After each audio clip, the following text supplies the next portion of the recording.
Welcome to the Explore Words, Discover Worlds podcast from Bradford Literature Festival. In this episode, our panel explores the roots of the conflict in Sudan, the toll on civilians, and the silence surrounding the country's collapse. Since April 2023, brutal conflict between rival military factions has torn the country apart, displacing millions and unleashing a humanitarian catastrophe. Recorded live at the 2025 festival in partnership with Islamic Relief UK, explore what led to this war, why there has been a limited international response, and what hope remains for peace and justice.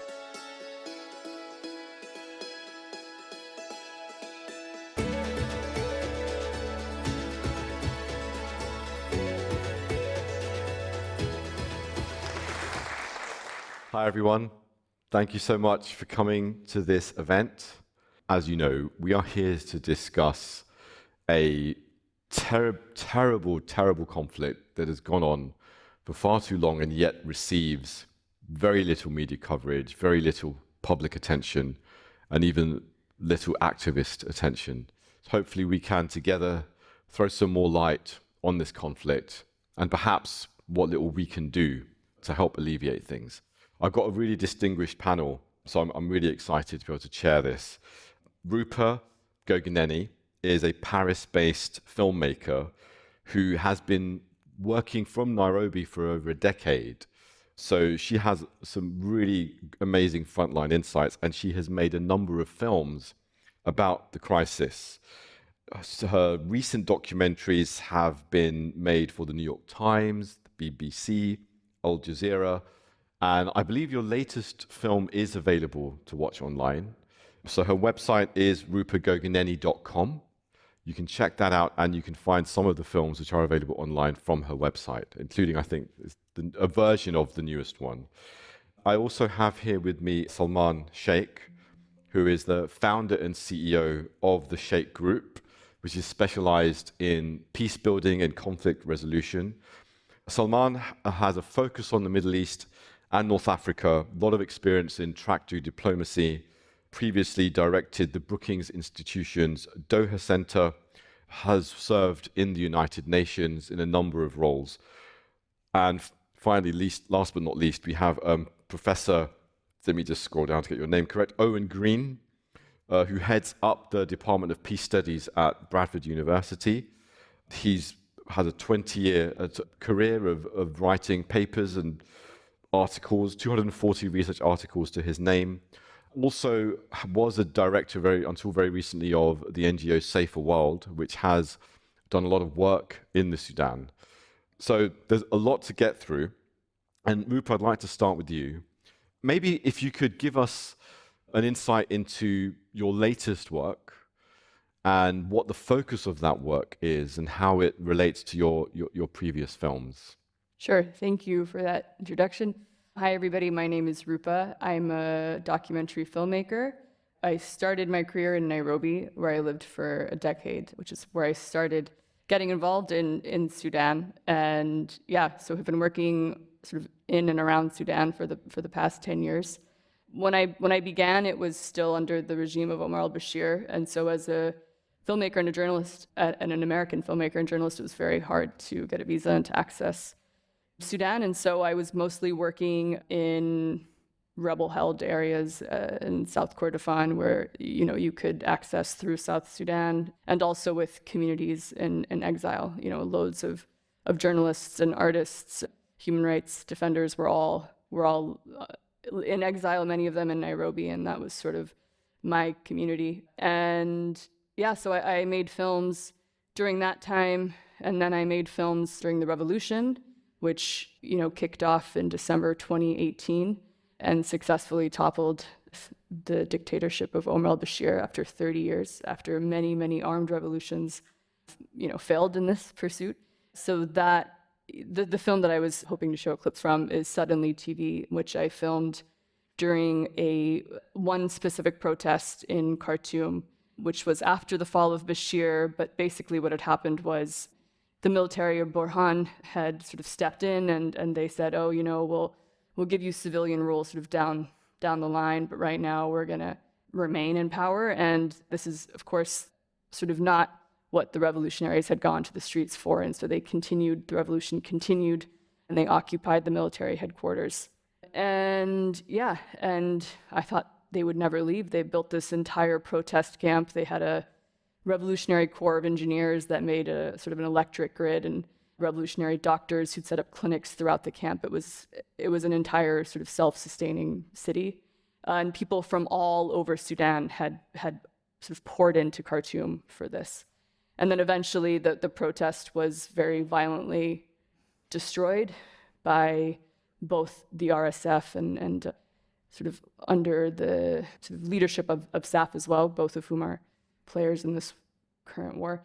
So anyway, that happened, and then there was a military coup in which the military completely took over. Sorry, I'm kind of giving a very abbreviated history of what's happened in the past 5 years because it's a lot. And as you said, it's been so poorly covered in the international media and kind of very poorly understood because it is complex and there's not a good side, and it's sometimes hard for journalists to write stories when they don't know, there's not a good and an evil. So fast forward 2 years ago, more than 2 years ago now, April 2023, the war began between the RSF and SAF, and this is the analogy that I often use is sort of the Russian military and Wagner group fighting each other, and these two strong men, and civilians just caught in the middle. And this is a counter-revolutionary war. This is not a civil war. And so throughout this time, I was still working as a journalist and making films, and then I started doing more humanitarian work, as did sort of everybody I knew who had any connection to Sudan or was Sudanese. So part of this involved, I helped organize a delegation of emergency response room workers, these sort of grassroots humanitarian responders, to go to the US and try and connect with international donors. There's been a huge gap in financial support for the crisis, which preceded the Trump administration. I mean, that was just sort of another blow. But Sudan, there's been sort of a lack of political will, I think, to respond to the situation in Sudan. And so it's been largely Sudanese who have had to take care of each other. It's been a lot of the diaspora who is sort of sending money to their local communities and their families. And it's been amazing to see the development of mutual aid, and how even in the absence of sort of big INGOs and international humanitarian groups, like, people keep each other alive. And that's sort of always been the case in Sudan. And there's always been, and I think to hear more about the work of Save a World, who is obviously very engaged in this, Sudan kind of presented an opportunity to localize aid, which is something that people always talk about but never actually move towards. And this is like, the international actors can't access Sudan. And so you have to work with local communities that might not have 3 years of accounting to show, but they are doing the work. And so it was about building trust and making all of the bureaucracy of aid a little less. So I've been sort of facilitating that work. And then also separately, I started a fund with some Sudanese colleagues, which it's sort of a rotating fund modeled after traditional community savings groups in Sudan called Sanduq al-Sudan, which this is sort of a merry-go-round, is another word that we use in East Africa. But everybody pitches in, and then the pot of money goes towards a different local initiative every $10,000 collected, basically. So I've been doing that. And then also as a filmmaker and now kind of film programmer, I've started a network of film clubs sort of in different refugee communities across East Africa, where Sudanese refugees are watching films and having conversations. There's the online space in Sudan is super, super violent, super toxic. And so the kind of space that had been possible during the revolution is gone. And so with the film clubs, we're sort of trying to recreate these spaces, to just have to start conversations and to feel safe together. And so that's some of the other work. Thank you. So you've been busy. Yeah. Been really busy. Yeah. Well, thank you for that. I mean, I think that's really useful opening into the context. Maybe, Owen, if you could give us a sense of what you've seen, obviously, because you've actually also worked on the ground. You've done some track 2 diplomacy as well. You worked in South Sudan as well. And you also have said that, you mentioned to me just before we started, that you've worked in other parts of the region as well.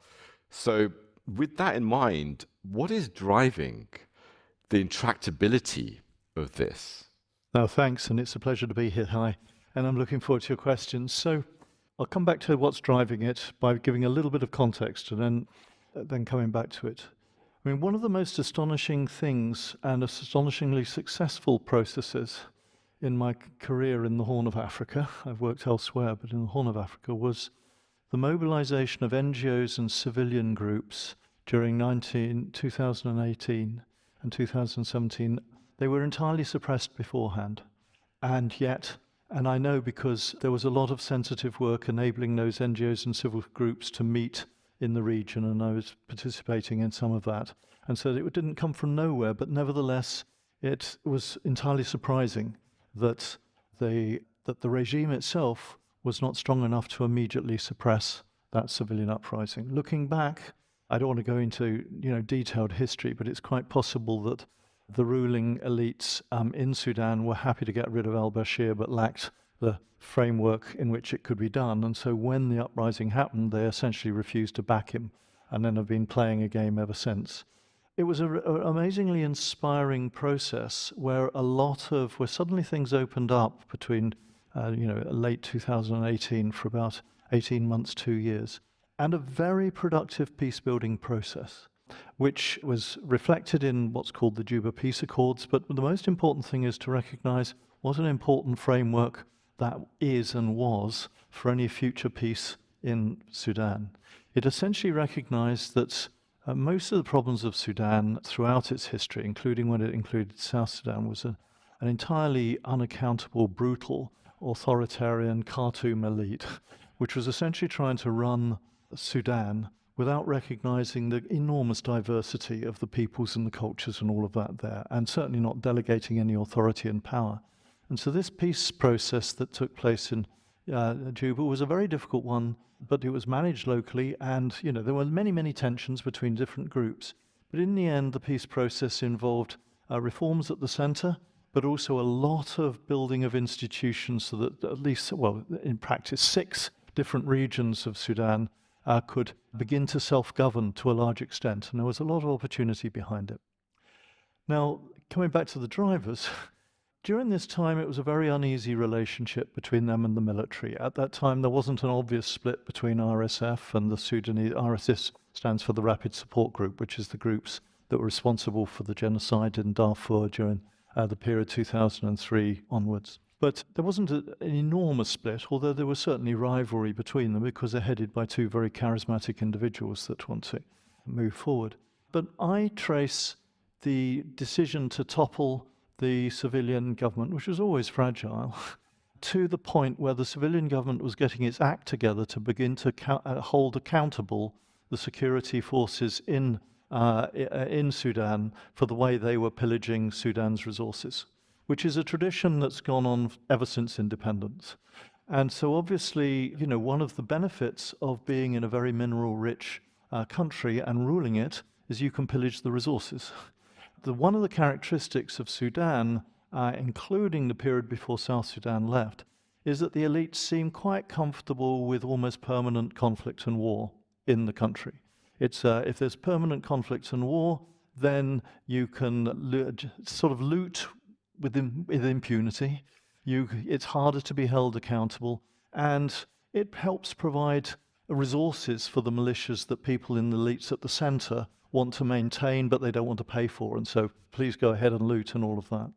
And I think that, of course, there were many, many complex processes at work, but the key one is that the civilian governments were beginning to say, hold on, who's responsible for the natural resources here? Sudan is very rich in oil. It lost some of it to South Sudan, but it still has significant oil resources, very large gold deposits, which are being pillaged as we speak.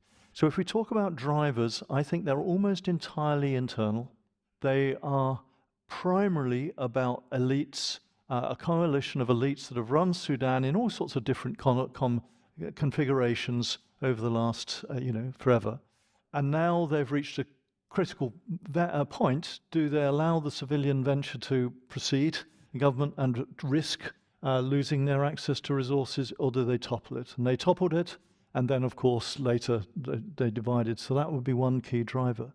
There are some external facilitating factors, though. One of them is that, I mean, as was mentioned, I've been involved, I was just reflecting, the first time I was involved in a track 1, track 2.5, track 2 type process in Sudan, which is track 1 simply means official, track 2 means unofficial, and track 1.5 is quasi-unofficial, but there are officials there. And that was a long time ago. But one of the advantages for some period was that there was a significant coalition of international actors that were keen to, when there are opportunities, to try and press for those opportunities for peace to take hold in Sudan. And the US was one of those.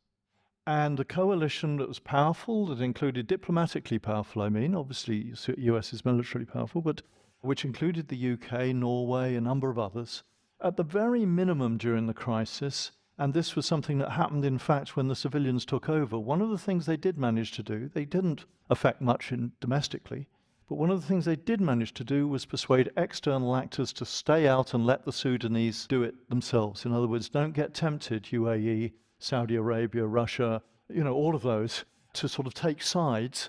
Can you just give them space? But there's been a change in geopolitical power. And so I think, transitions. The US under Biden was very much weaker. It's been weakening relative to Russia, China, Saudi Arabia, all of those sorts of states. This is just the way of the world.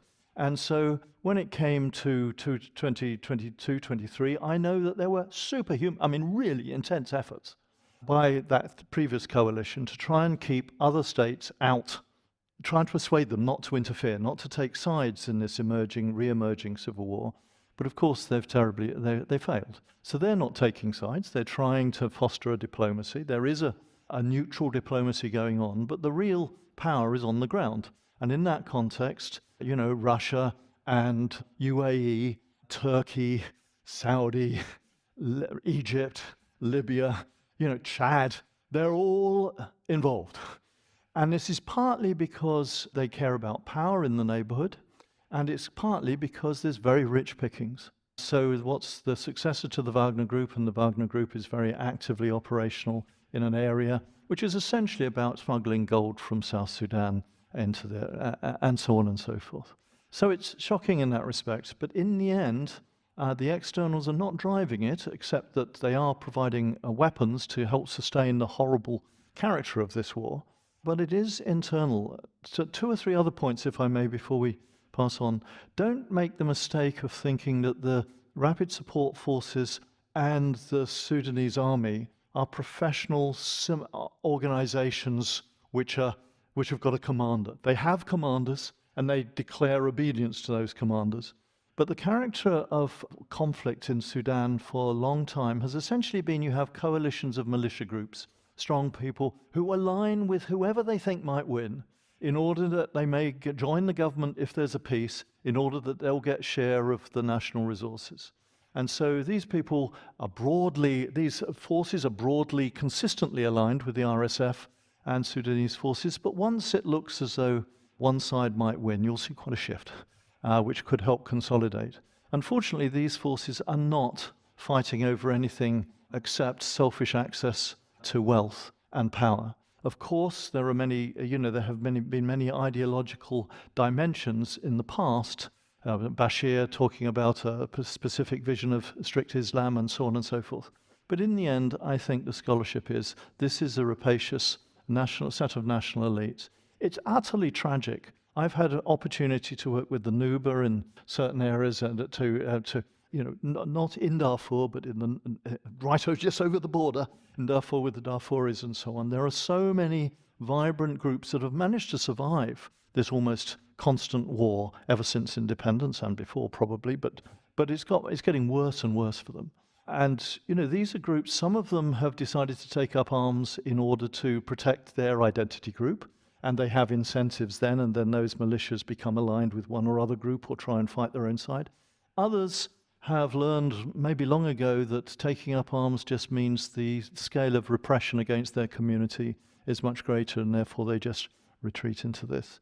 in this context, finally, we're working in a rough neighborhood here, unfortunately. So Ethiopia luckily keeps out. Ethiopia sees itself, for complex reasons, even though there's been a civil war in Ethiopia recently, as one of those governments that could play a facilitating role if and when that opportunity is there. Not to say they fully keep out, but they do. On the other hand, there are overflow effects of the wars in Tigray and Eritrea, Ethiopia, which deeply affect the populations that live near Port Sudan. Any of you can remember that there was a time when all humanitarian aid had to get channeled through Port Sudan because nowhere else was feasible. Right now, I'm afraid we're in the position, we mentioned that my NGO has been very involved for a long, long time with South Sudan and Sudan, and so we know it. But the reality is you could have billions and billions and billions of dollars stacked up for humanitarian aid. The capacity to deliver it meaningfully in Sudan without it being just pillaged by one or other of the militia groups is very low. And so there are certain, you can do a certain scale of aid, but it's limited by the scale of the conflict, unfortunately. And so, it's well worth it. These self-help groups that you were talking about earlier certainly exist. They have to exist, and they always exist in these contexts, people understanding their local context, making whatever they can. And the art of giving humanitarian aid at the moment is to work very dynamically and specifically with those self-help groups in order to empower them and give them access, normally to money rather than food and materials, so that they can buy it on the illicit markets and so on. It's one of those things that can make you feel quite angry, but then you have to look back and think to 2018, 2019. There was a moment where there was a remarkable possibility for what would otherwise be an extraordinarily divided country with so many different languages, so many different identity groups, so many different histories. When they took the opportunity, they took it to develop a feasible way forward, and we can only hope that they'll have an opportunity again. But unfortunately, I think we're either just going to be unending war. As I said in the past, some people hope that at some point war weariness will mean the RSF and Sudanese army sort of come to some deal in some form. It'll either be dividing the country so they'd look after one bit and another bit of.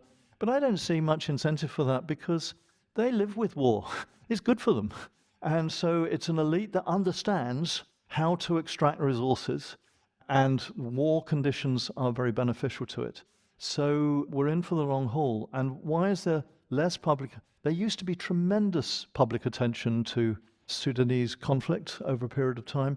I think there is a sense in which if most of the key actors think they've got no ideas as to how to end it, except for urging restraint and all of that, in a sense, it's hard to generate the momentum for wide public's concern to try and mobilize that response. I think, that there are opportunities, but if we're relying on the external community, we'll need to wait for that time until, with the change in the global power coalitions, there is other powerful states, in addition to the traditional Western states, that feel that it's in their interest to exert energy to try to urge constraint. And, there are some developments. Qatar is trying to do a reasonable job, I think. It's not taking sides dramatically in this. And, Saudi is hesitating, but it's not quite as all in as the Libyans and the Russians and the UAE. So, but I'm afraid, some of you will have heard me speak before. I say I'm somebody who's very much a glass half full. But right now it's a question of hanging on in there. But don't forget, the Sudanese people have hung on in there for 50 years. So I don't lack optimism that at some point things will come right, but I don't see any dynamic in the next year or two. Well, thank you, Owen. That's really a very, very comprehensive sorry to speak long. Not at all. I mean, I think you've given us a masterclass actually in what's actually going on within the space of a few minutes. So thank you. Very, very useful. And I think this is a good foundation, Salman, to come to you to give us a sense of exactly that. We're obviously dealing with an extremely complex situation. Now, you have some familiarity due to the work that you do with these complex efforts to deal with this. What is happening to deal with it? What's your sense of that complex geopolitics? Obviously, there's internal drivers, some of which Owen's described. There's the external players. What is happening now to kind of resolve this? What do you think of the response of the international community and the international institutions?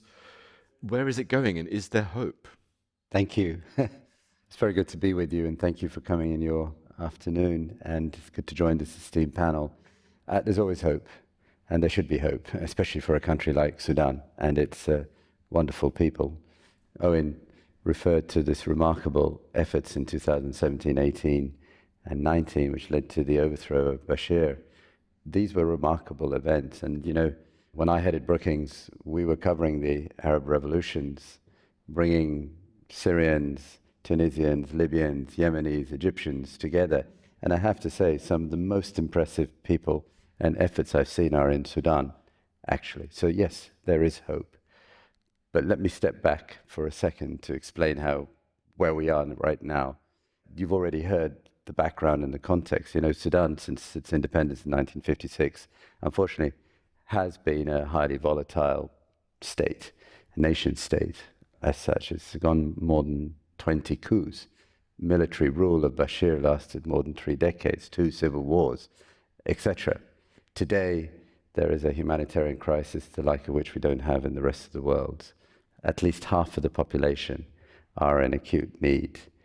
More than 500,000 children have probably died from malnutrition because of the famine that is taking place, particularly on the western side, southern western side, which is being covered, but not enough as such.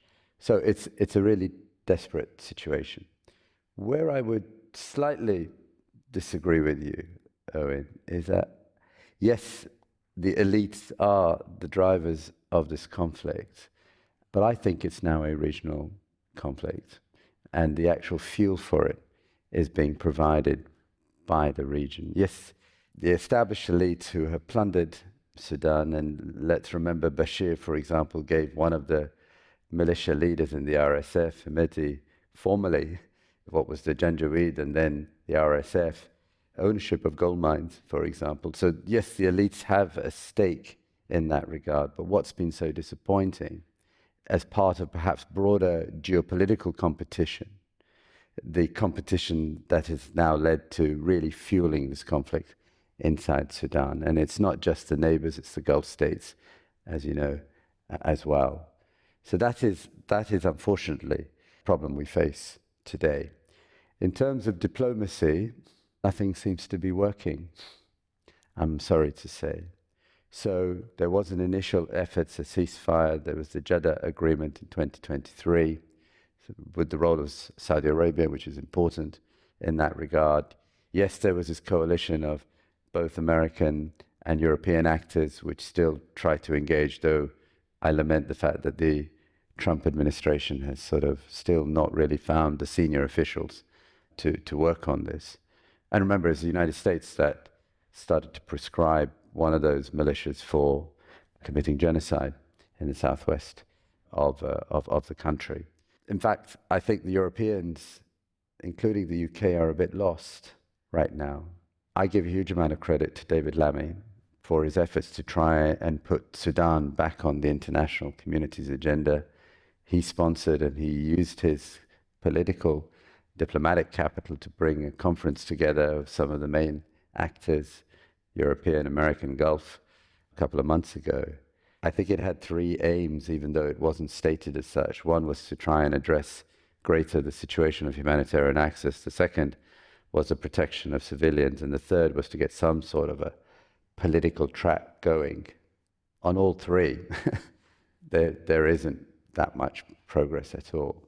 And it's safe to say, and we're speaking amongst friends right now, is that the Foreign Office is a bit lost in terms of how to try and create a viable political track. There are now track 2s as well, as you've described, and it's been going on for years.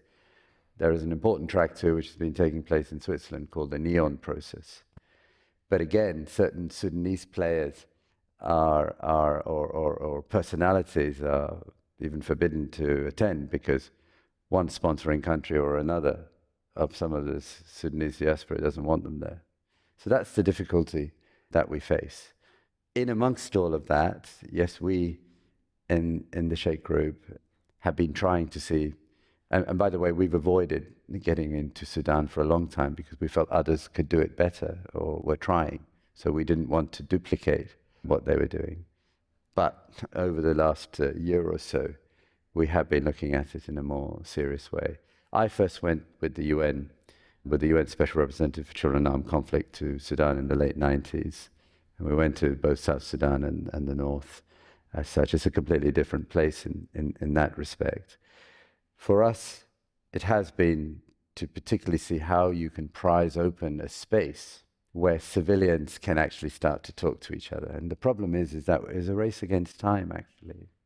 The longer the military conflict between the SAF and the RSF has continued, it is even cannibalizing the civilian track, sort of the co-option or the coercion of civilian groups and blocks and all of that. So it's a race against time to try and actually get a civilian track going, which I think everyone agrees. Whether it's the Gulf, whether it's the Europeans, whether it's the Americans, whether it's those in the region, you do need a civilian track. How do you get that going? How do you get the space for something like that? So we're engaged, and here I won't say too much because it may not work, and it's probably not useful. But what we are trying to do is to try and help create that space. And we are focusing on Gulf actors as much as we are, to be honest with you, with the Europeans and the Americans, in order to see that can there be a space given for Sudanese personalities to come together and start to chart a course which would lead to a full-blown civilian national dialogue and to revive some of those incredible civilian efforts that we've seen before.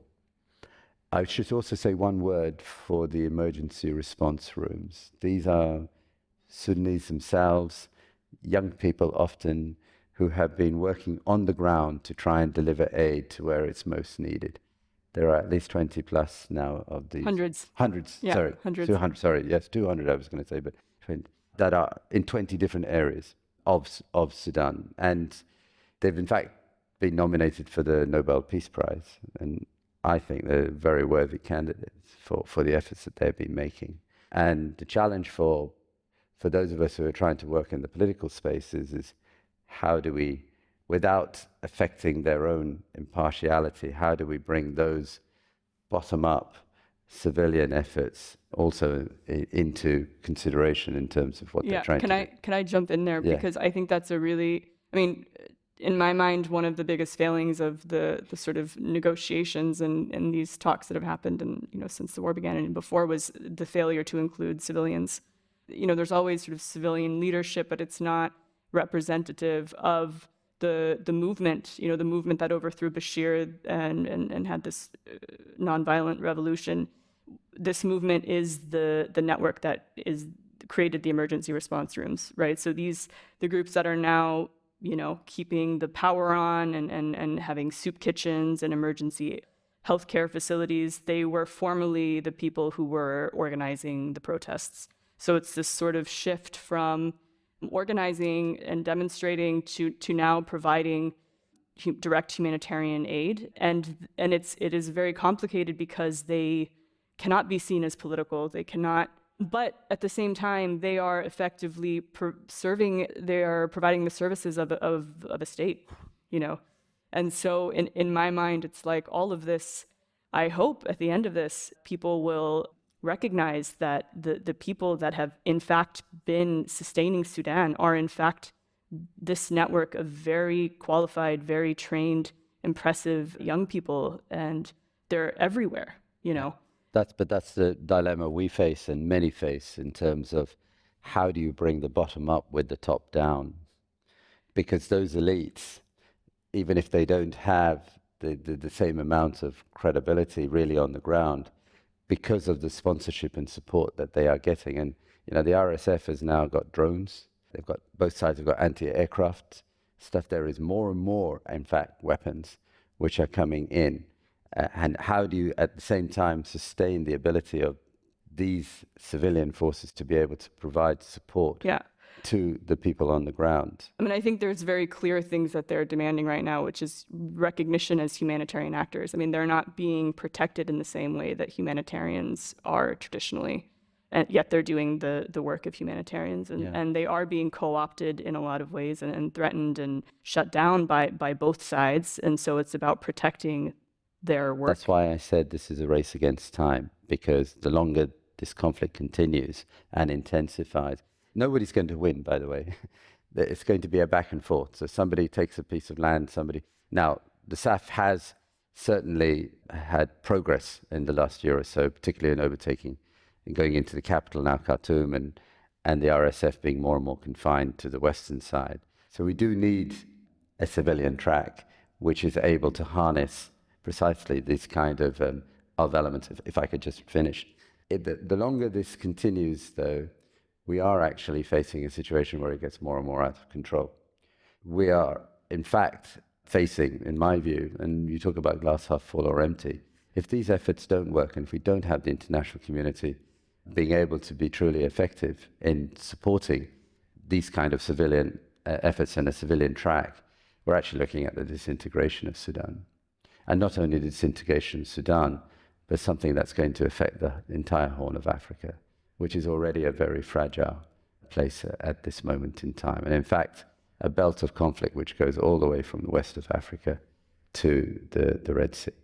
And so let's hope that key international actors, Gulf states included, are able to find a consensus that can allow these kinds of things to happen. I should finally say that in our own efforts, we've actually been encouraged, and we just hope. In diplomacy, it's about ripeness. We hope that this is we're now entering into a more ripe period for the space to be given for these efforts. Well, thank you. I mean, I think this is a really interesting debate. What I think we should do is open the floor and let's have you guys ask some questions. Do you have any burning questions? Put your hand up and we'll get the mic round. So, can I just ask, is there anyone from Sudan here? No.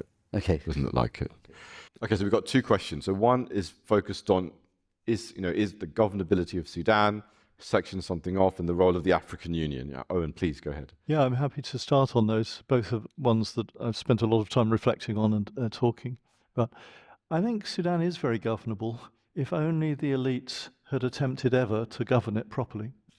One of the remarkable things about Sudan is, of course, it's a post-colonial creation, as are so many, but Sudanese feel Sudanese.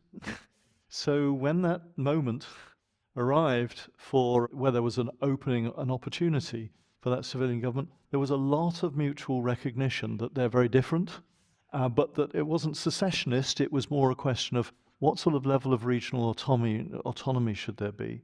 And so in that sense, I mean, there was maybe one way of answering, further elaborating on that question, is when the peace, so-called, was made with South Sudan, I mean, forced on Sudan, basically. Sudan elites were essentially told that they would, that outside actors, particularly the United States, would never let them win the war against South Sudan. So they'd better come to some accommodation. And that took 10 years to quite, materialize. But when that peace took place between South Sudan and North Sudan, there were a lot of parts of what is now Sudan that thought, we're South Sudan, we want independence from Sudan.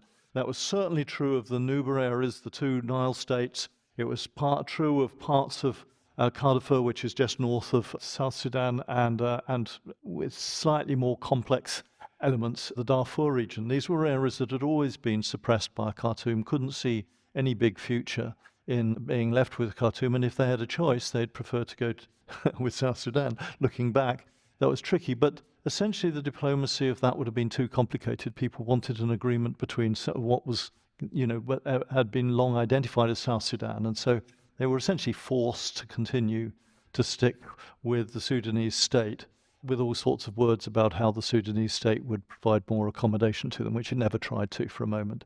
So in principle, there are all sorts. It's a very large country. In principle, one could imagine all sorts of ways in which it could disintegrate in the way you say. But I think, I agree with what you were saying, incidentally. I think there is a threat of disintegration, and there is a threat, and it's already becoming a regional conflict in various ways. I agree with that. But in the end, I think it's hard. The real solution is for a civilian track led by similar groups that were previously involved. It was very inspiring. Now, this is a traditional country, but women's groups within this civilian authority were very much empowered, and they had very important part in defining the Juba Peace Accords, and there were all sorts of agreements. And the reason why they had to be split into 6 regions was that social conservatism was more extreme in some areas than others and all of that. So in that sense, I would say, although probably most parts of Sudan at present, if they could be extracted from the rest of the civil war, they would self-govern and govern quite happily. But I doubt they'll be allowed to be, and it's not quite the vision of most Sudanese. You know, they are looking for a national solution. In relation to the African Union, again, I've worked a lot with the African Union. I'm often in their headquarters, and right now we have a project which allows me special insight into this. The challenge with the African Union is that, I mean, it's partly one of resources. So African Union can ask for money, but their own African states don't contribute to African Union. They don't contribute to the budgets very much. And therefore, they're always going to Japan, United States, and the European Union, and via the UN to get the resources. So it's partly a resource issue, but here it's a political issue. And there are 2 issues. One is, although in principle the African Union can take action even if there isn't full consensus, in practice they're quite reluctant to do it. And the fact that you have Chad, Libya, Egypt on different sides in this conflict means that they find it very hard to get to grips with. So what they do at present, I'm afraid, it's a bit like the UN. They issue regular communiques asking for restraint, asking for humanitarian action, asking for a political track, but with very little weight behind it. And the challenge is this isn't an area of relative strength for the African Union. Although the African Union works for the whole of Africa, in practice it works better for sub-Saharan Africa. The Horn of Africa, because the identities of North Africa are very much MENA, Middle East, North Africa type. And so it's although in principle its mandate applies equally to there, in practice it's not used to mobilizing coalitions to deal with things in the Horn of Africa or North Africa. There's one final issue, and that is the momentum has gone out of a lot of member states in Africa campaigning for human rights, humanitarian affairs, constitutional government. It was a really driving, on a normative level, the African Union, despite the fact that it had opposition from lots of dictators in Africa. You know, there was a coalition that was willing to really push that. But some of those have sort of lost confidence because they see which way the international wind is blowing, which means that relative authoritarians that used to think they'd better at least give lip service to democracy now don't think they need to, because they can insult the West as much as they like and they won't be lacking in international support. And anyway, Trump obviously is an indicator that, you know, the US at least is less bothered with these things. And so what that means is that coalition, it's not a formal mandate thing, it's the fact that you can mobilize very powerful African coalitions to try and sort of say, this is not good enough, you know, on a Pan-Africanist sort of normative tradition. But just in the last few years, it's not that the leaders of that have lost their own momentum, it's just winning those coalitions, expecting that they would actually get a majority vote in any UN African Union meeting. They've lost confidence. Obviously, there have been coups in West Africa. There's a sort of change of dynamic in other parts too. And so it's a sad story. But there are still really inspiring, good people in the African Union and associated with it are trying to do their bit. But I'm afraid it's not often mentioned as part of the process. Thanks, Owen. I mean, on that note, I mean, obviously, so we've described some of the big institutions and some of the intractability. I mean, Rupert, I'd like to come back to you. And you were really emphasizing the civilian work that you've seen. Please, let's remind us of that work, remind us of the scale of it. And I think you were really emphasizing that there's been a deficit here in the response. I'd like us to tackle that, because we've covered a lot of the intractability and the problems. And it sounds to me like there's something here. There's a trick that we're missing. And it's all to do with this nascent civilian movement that did give rise to a democratic uprising before. And yet somehow the international community seems to have overlooked this. What's your take on this issue, and what are you seeing on the ground? I mean, part of it, within these institutions, there are people who have worked in Sudan and have relationships with Sudan for, decades, and they want to give to these groups, right? But there is a lot, again, as I said, of bureaucracy in the way. For example, when U.S. aid gives a grant, it can only give a grant at a certain scale, and it requires basically a team of accountants which don't exist. And so there's this kind of problem, right? And it's about accountability, it's about sort of tracing money and all of this, but there is a solution. They have, I mean, these groups have been working, they know this, and they have been working on creating systems that sort of are transparent and can work with the international donors.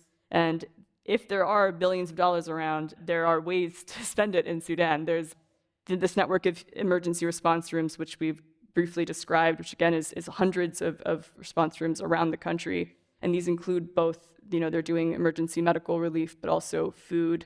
And there's women's response rooms that deal with psychosocial support. And it's a very kind of complex, well-run, hyper-local network.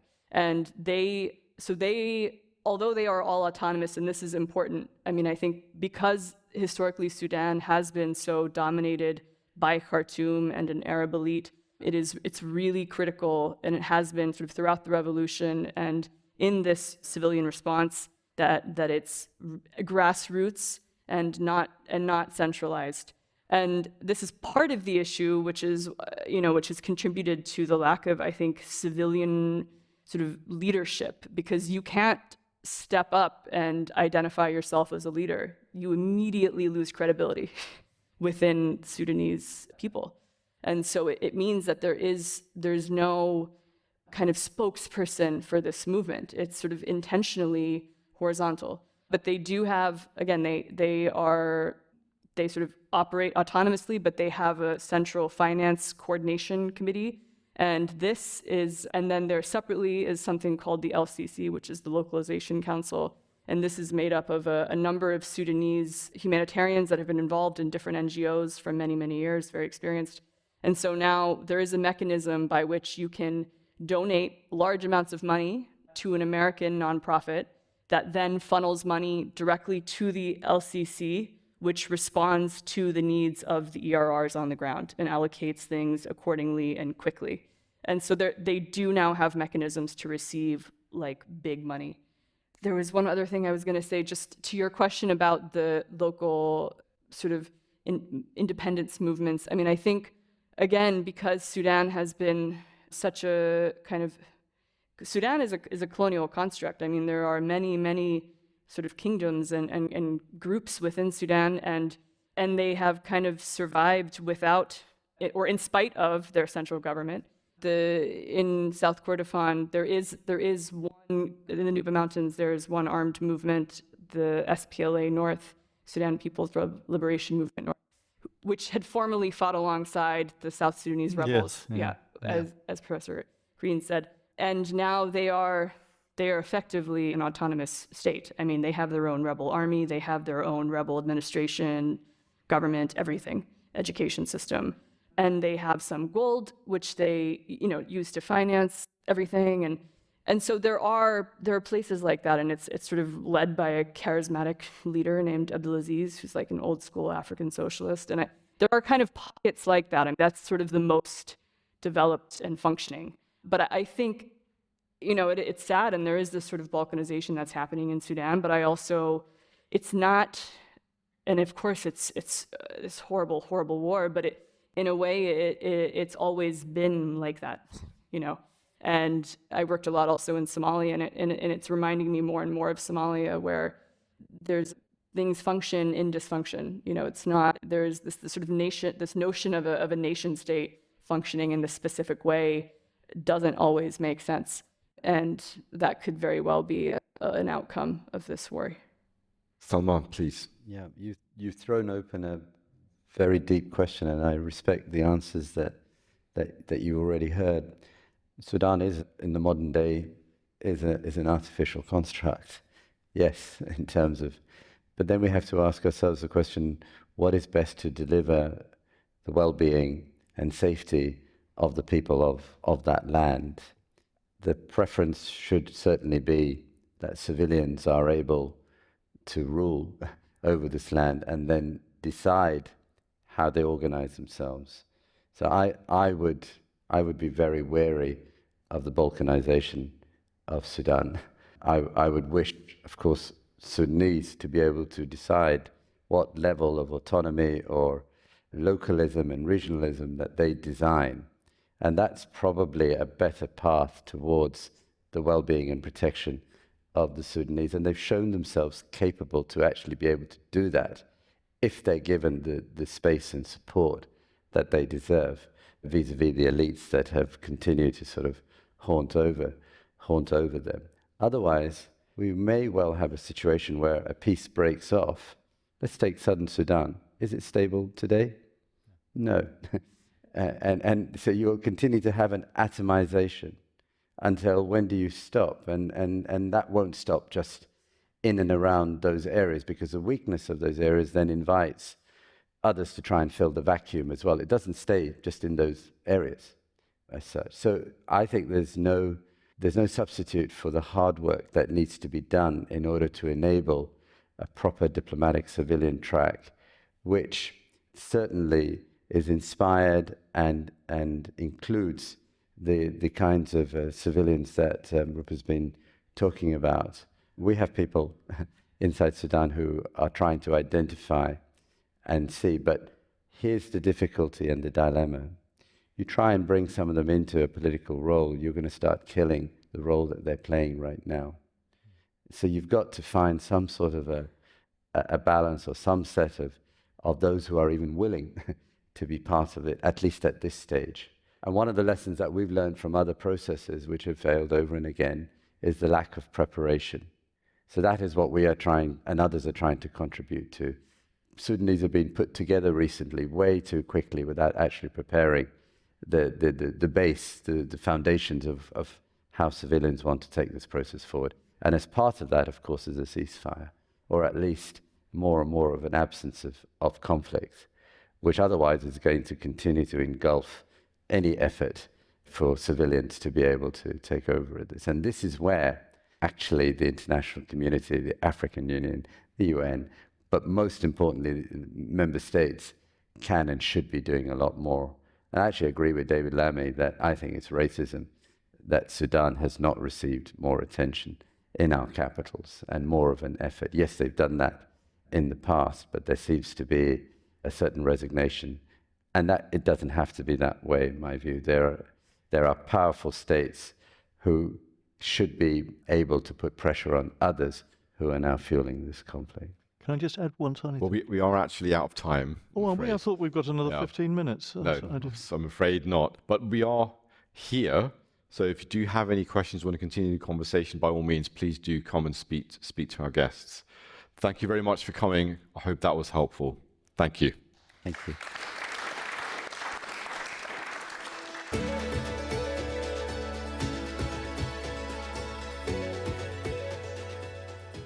Thank you for joining us for this episode of the Explore Words, Discover Worlds podcast with Bradford Literature Festival. If you enjoyed this episode and you'd like to help support the podcast, please subscribe, share this episode with others and leave a rating. Mark your calendars for the return of Bradford Literature Festival, Friday the 3rd to Sunday the 12th of July 2026.